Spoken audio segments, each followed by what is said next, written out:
सनातन समाज जो देश की बहुसंख्यक आत्मा है, उसके पास कोई संगठित मंच नहीं है।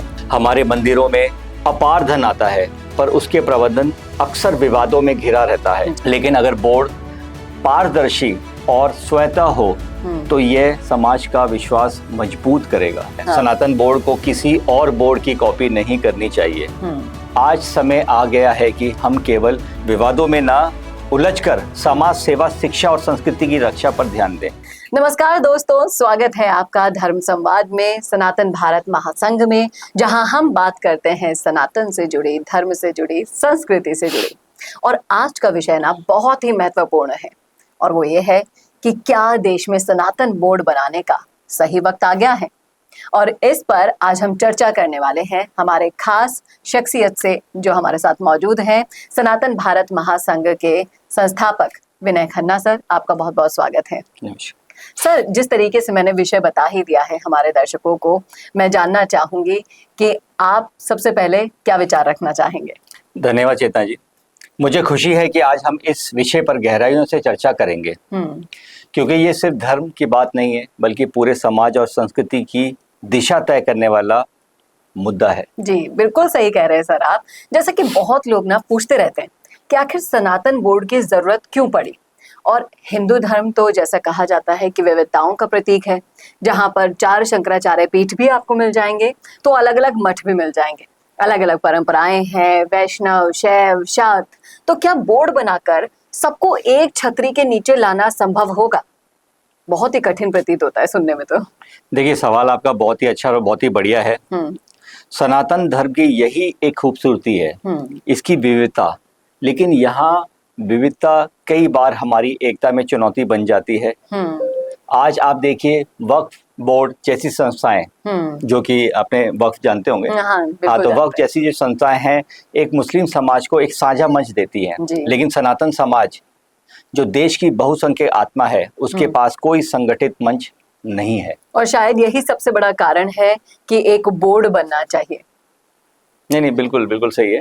देखिए, अब सवाल ये है कि क्या बोर्ड सब पर थोप दिया जाएगा या नहीं। बोर्ड का मतलब क्या है? एक साझा मंच जहां परंपराएं, विचार और समाधान समन्वय के साथ आगे बढ़े। जी, ये तो वही बिल्कुल सही समझाया आपने कि ये तीनों चीजें इसको आगे बढ़ाएंगी। लेकिन सर, कई संतों और विचारकों का कहना है, अगर उनकी माने तो ये एक विवाद का विषय बन जाएगा।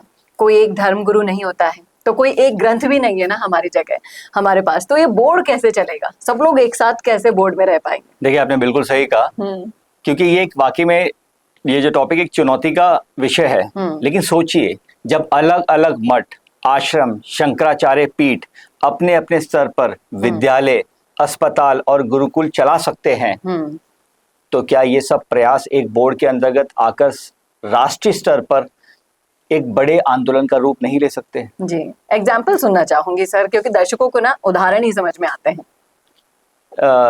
उदाहरण के लिए, जैसे कि पटना का महावीर हनुमान मंदिर, वहां से शिक्षा और स्वास्थ्य दोनों क्षेत्रों में शानदार काम हो रहा है। कर्नाटका का मठ, उन्होंने समाज सेवा, स्कूल और अस्पताल की मिसालें कायम की हैं। जग्गी वासुदेव ईशा फाउंडेशन बार बार कहते हैं कि मंदिरों को सरकारी नियंत्रण से मुक्त होना चाहिए। अगर ये सभी प्रयास एकजुट होकर चले, तो हम मिशनरी स्कूलों की तरह गुरुकुलों की पुनर्स्थापन कर सकते हैं। यही सनातन बोर्ड की असली उद्देश्य होना चाहिए। और यही उद्देश्य सनातन भारत महासंघ का भी है कि गुरुकुल के थ्रू हम सभी जगह, सभी धर्मों को पहुंचा सके शिक्षा। तो क्या इसे केवल वक्फ बोर्ड के जवाब के रूप में देखा जाए?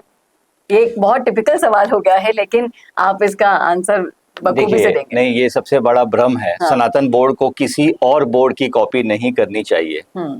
ये हमारी संस्कृति की विशिष्टता का प्रतीक होना चाहिए। हमारे मंदिरों में अपार धन आता है, पर उसके प्रबंधन अक्सर विवादों में घिरा रहता है। कई मंदिर सरकारी नियंत्रण में है और वहां राजनीति भी आ जाती है।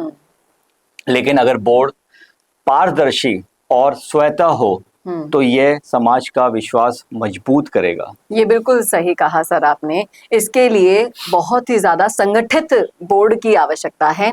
लेकिन सर, मैं आपके लिए, जैसे हमारे दर्शक सुन रहे हैं और ये बहुत ही विवादित विषय है, जितने दिमाग उतने विचार होंगे इस पर, लेकिन एक संदेश चाहूंगी जो आप हमारे श्रोताओं को दे दें इस विषय से जुड़ा हुआ।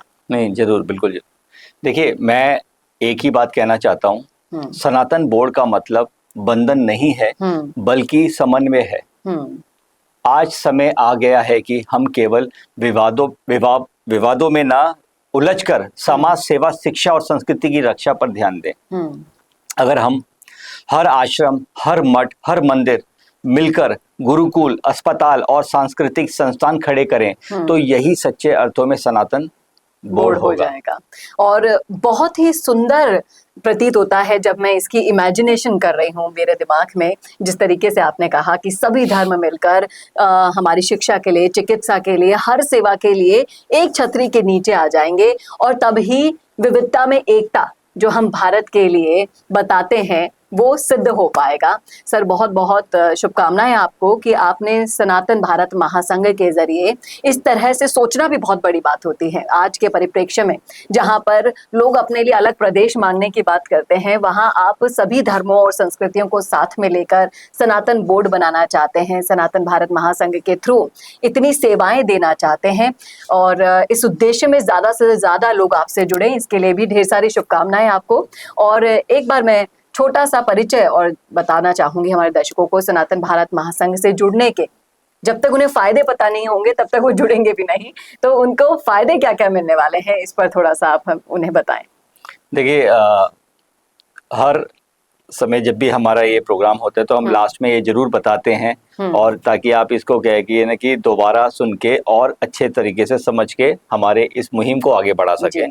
सनातन भारत महासंघ एक संगठन है जिसके जरिए से हम कुछ सेवाएं लेके आए हैं और उस सेवाओं का फ़ायदा उठा के आप हमारे इस रास्ते को इजी बना सकते हैं, सरल बना सकते हैं और हमारे इस सनातन का प्रचार करने में आप भाग ले सकते हैं। लेकिन क्या है कि अगर आप किसी संस्था या किसी संगठन के साथ जुड़ते हैं तो हमारी संगठन ने कुछ चीज़ें आपको कि निःशुल्क दी गई हैं, और ये चीज़ें जो मुझे लगता है कि जो बहुत ज़रूरी है एक नॉर्मल कॉमन मैन के लिए, वो तो आ चुकी हैं और आने वाले समय में और भी बहुत सारी चीज़ें ऐड ऑन होती चली जाएंगी, जिसमें इस समय जो अवेलेबल है, जिसमें सबसे पहले तो आपका एक इंश्योरेंस, पार्शियलिटी डिसेबिलिटी और एक्सीडेंशियल डेथ इंश्योरेंस बिल्कुल निःशुल्क है।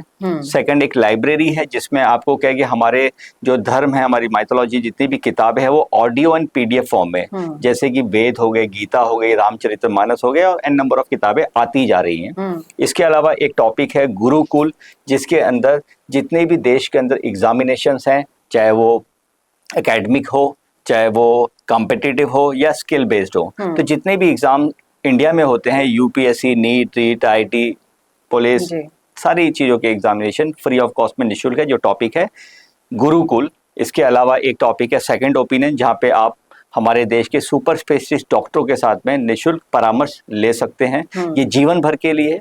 और जो इसके अलावा जो एक टॉपिक है कुंडली रहस्य, जिसमें आप अपने किसी भी संकट या किसी भी परेशानी का समाधान एक ज्योतिष शास्त्र आचार्य, हमारे देश के जो सर्वश्रेष्ठ ज्योतिष शास्त्र आचार्य से निःशुल्क आप परामर्श ले सकते हैं, ये भी जीवन भर के लिए है। इसके अलावा कई सारी चीज़ पाइपलाइन में है, जैसे कि फ्रीक्वेंसीज थेरेपीज हैं, कई सारी साउंड हीलिंग थेरेपीज हैं, और भी बहुत सारी चीज़ आने वाली हैं।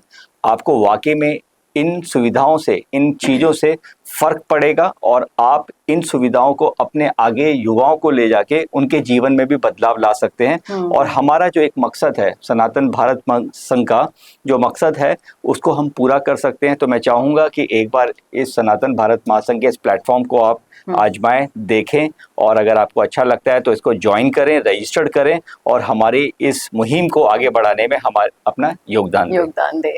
तो सोच क्या रहे हैं, फटाफट से अगर आप सनातन से जुड़ना चाहते हैं, अपने आप को सनातनी मानते हैं, तो जुड़िए सनातन भारत महासंघ से। जुड़ने के लिए आप संपर्क कर सकते हैं स्क्रीन पर दिए गए नंबर पर, और ऐसे ही सनातन धर्म और संस्कृति के बारे में जानने के लिए देखते रहिए आप हमारा यूट्यूब चैनल। सर, आपका बहुत बहुत शुक्रिया। हम फिर मिलेंगे एक नए विषय के साथ। नमस्कार।